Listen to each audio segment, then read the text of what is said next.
ओम शांति। 9 जनवरी 2022। आज की मुरली से मुख्य सार। अव्यक्त बाप दादा की रिवाइज मुरली। डेट है 21 दिसंबर 1989। मुरली का टाइटल त्रिदेव रचयिता द्वारा वरदानों की प्राप्ति। आज त्रिदेव रचयिता अपनी साकारी और आकारी रचना को देख रहे हैं। दोनों रचना अति प्रिय है, इसलिए रचता रचना को देख हर्षित होते हैं।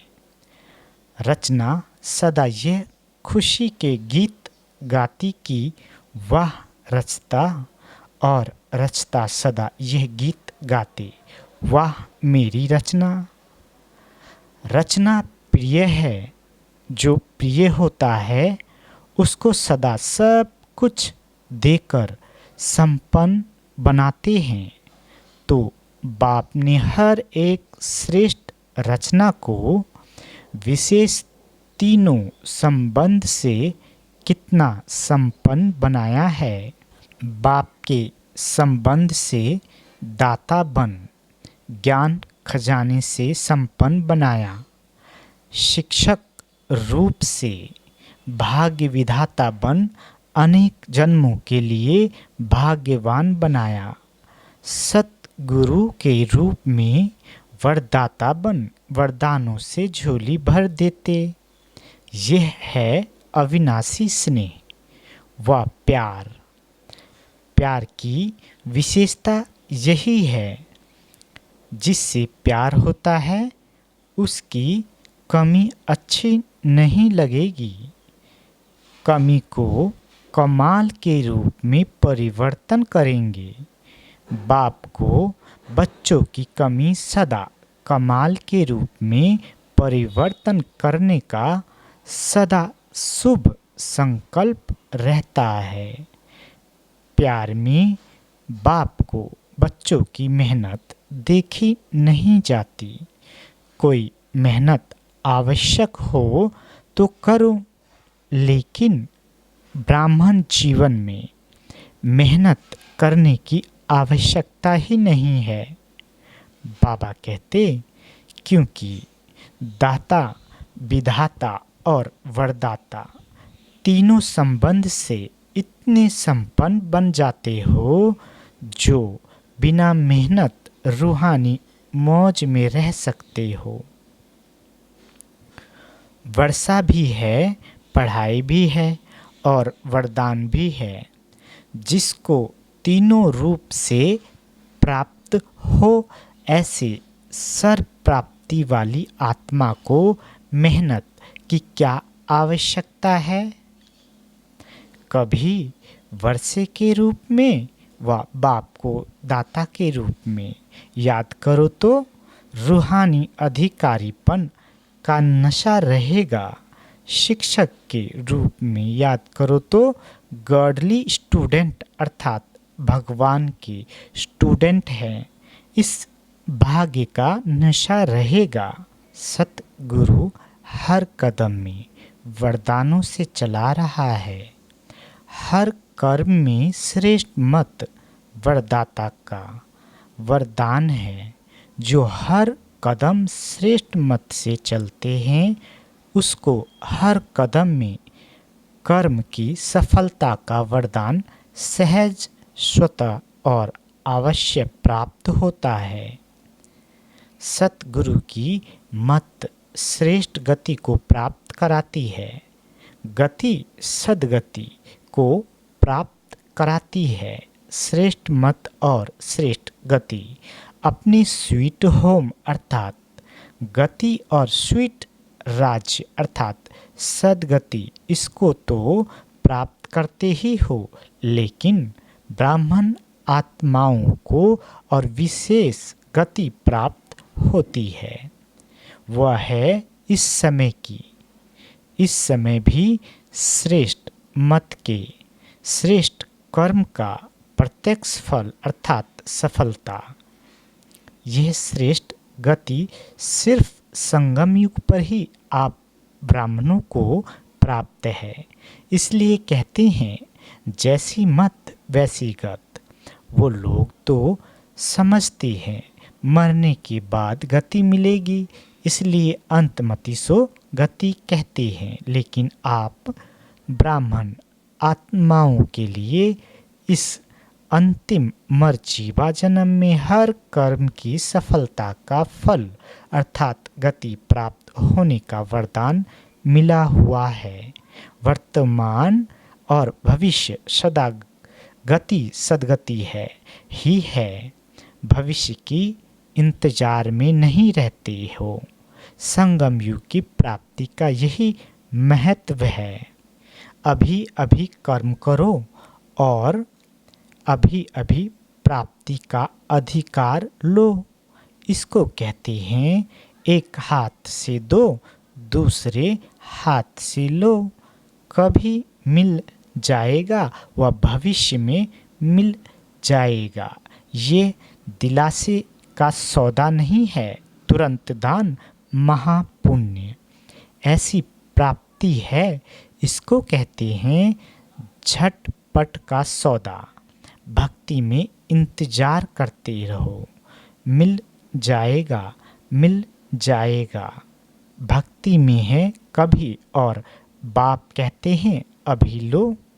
आदि स्थापना में भी आपकी प्रसिद्धता थी कि यहाँ साक्षात्कार झटपट होता है और होता भी था, तो आदि से झटपट का सौदा हुआ। इसको कहते हैं रचता का रचना से सच्चा प्यार। सारे कल्प में ऐसा प्यार कोई हो ही नहीं सकता। बाबा कहते कितने भी नामी ग्रामी प्यारे हो, लेकिन यह है अविनाशी प्यार और अविनाशी प्राप्ति, तो ऐसा प्यारा कोई हो ही नहीं सकता। इसलिए बाप को बच्चों की मेहनत पर रहम आता है। वरदानी सदा वर्षे के अधिकारी कभी मेहनत नहीं कर सकते। भाग्य विधाता शिक्षक के भाग्यवान बच्चे सदा पास विद ऑनर होते हैं ना, फेल होते हैं ना कोई व्यर्थ बात फील करते हैं। मेहनत करने के कारण दो ही है, या तो माया के विघ्नों से फेल हो जाते व संबंध संपर्क में, चाहे ब्राह्मणों के चाहे अज्ञानियों के, दोनों संबंध में कर्म में आते छोटी सी बात में व्यर्थ फील कर देते हैं, जिसको आप लोग फ्लू की बीमारी कहते हो। फ्लू क्या करता है? एक तो शेकिंग हलचल होती है, उसमें शरीर हिलता है और यह आत्मा की स्थिति हिलती है, मन हिलता है और मुख कड़वा हो जाता है। यहाँ भी मुख से कड़वे बोलने लग पड़ते हैं और क्या होता है, कभी सर्दी कभी गर्मी चढ़ जाती है। यहाँ भी जब फीलिंग आती है तो अंदर जोश आता है, गर्मी चढ़ती है। इसने ये क्यों कहा, ये क्यों किया, यह जोश है, अनुभवी तो होना। और क्या होता है, खाना पीना कुछ अच्छा नहीं लगता है। यहाँ भी कोई अच्छी ज्ञान की बात भी सुनाएंगे तो भी उनको अच्छी नहीं लगेगी। आखिर रिजल्ट क्या होती, कमजोरी आ जाती है। यहाँ भी कुछ समय तक कमजोरी चलती है, इसलिए न फेल हो न फील करो। बाबा कहते, बाप दादा श्रेष्ठ मत देते हैं, शुद्ध फीलिंग रहे। मैं सर्वश्रेष्ठ अर्थात कोटों में कोई आत्मा हूँ। मैं देव आत्मा, महान आत्मा, ब्राह्मण आत्मा, विशेष पाठधारी आत्मा हूँ। इस फीलिंग में रहने वाले को व्यर्थ फीलिंग का फ्लू नहीं होगा। इस शुद्ध फीलिंग में रहो। जहाँ शुद्ध फीलिंग होगी वहाँ अशुद्ध फीलिंग नहीं हो सकती। तो फ्लू की बीमारी से अर्थात मेहनत से बच जाएंगे और सदा स्वयं को ऐसा अनुभव करेंगे कि हम वरदानों से पल रहे हैं, वरदानों से आगे उड़ रहे हैं, वरदानों से सेवा में सफलता पा रहे हैं। मेहनत अच्छी लगती है व मेहनत की आदत पक्की हो गई है। बाबा पूछते, मेहनत अच्छी लगती व मौज में रहना अच्छा लगता है। कोई कोई को मेहनत के काम बगैर और कोई काम अच्छा नहीं लगता है। उनको कुर्सी पर आराम से बिठाएंगे तो भी कहेंगे हमको मेहनत का काम दो। ये तो आत्मा की मेहनत है और आत्मा 63 जन्म मेहनत कर थक गई है। 63 जन्म ढूंढते रहे ना, किसको ढूंढने में मेहनत लगती है ना, तो थके हुए पहले ही हो। 63 जन्म मेहनत कर चुके हो, अब एक जन्म तो मौज में रहो। 21 जन्म तो भविष्य की बात है, लेकिन यह एक जन्म विशेष है। मेहनत और मौज दोनों का अनुभव कर सकते हो।